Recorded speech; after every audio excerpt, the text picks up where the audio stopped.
معاشی ترقی کا انحصار کسی ملک کے استحکام پہ، کسی ملک کے اندر اس کی پالیسیوں کے تسلسل پر ہے۔ اگر پاکستان کی 75 سال کی تاریخ کا تجزیہ کیا جائے، ہم دیگر ممالک سے پیچھے کیوں رہ گئے؟ ہمیں پچھلے 25 سالوں میں بھارت اور بنگلہ دیش نے پیچھے کیوں چھوڑ دیا؟ تو اس کی ایک ہی وجہ ہے، ہمارے ملک کی سیاسی انسٹیبلٹی اور ہمارے ملک میں پالیسیز کا عدم تسلسل۔ جب بھی آپ کسی ملک کے اندر یہ دو چیزیں پیدا کریں گے تو اس ملک کے اندر آپ جتنے مرضی نیک تہجد گزار بندے لا کے جمع کر لیں، اگر اس ملک کے اندر استحکام نہیں ہوگا،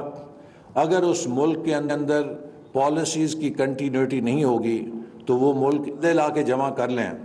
اگر اس ملک کے اندر استحکام نہیں ہوگا، اگر اس ملک کے اندر پالیسیز کی کنٹینیوٹی نہیں ہوگی، تو وہ ملک ایک قدم آگے نہیں بڑھ سکے گا۔ وقت آ گیا ہے کہ ہم اپنی غلطیوں سے سیکھیں۔ ابھی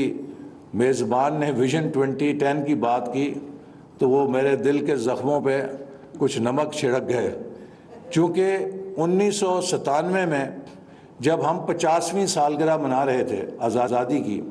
تو اس موقع پر ہم ویژن 2010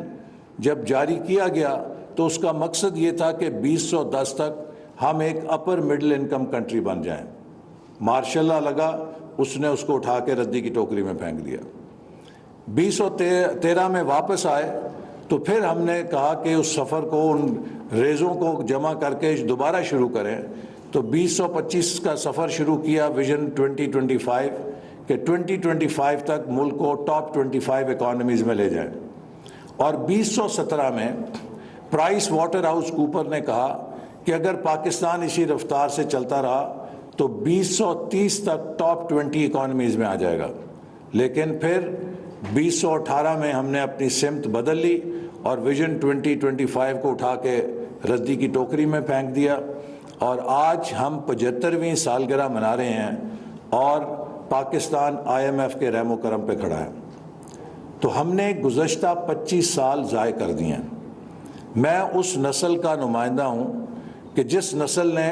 50ویں سالگرہ کے موقع پہ تہیہ کیا کہ ہم اس ملک کو کسی مقام پہ پہنچانا چاہتے ہیں، لیکن ان 25 سالوں میں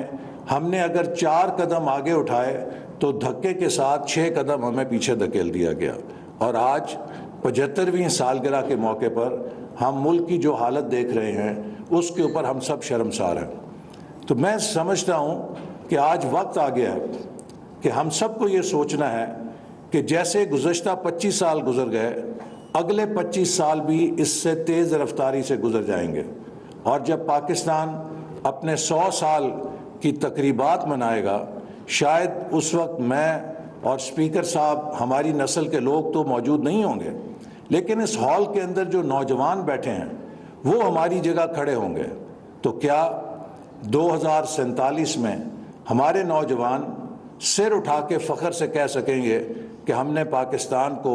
ایک کامیاب ملک بنا دیا، یا وہ بھی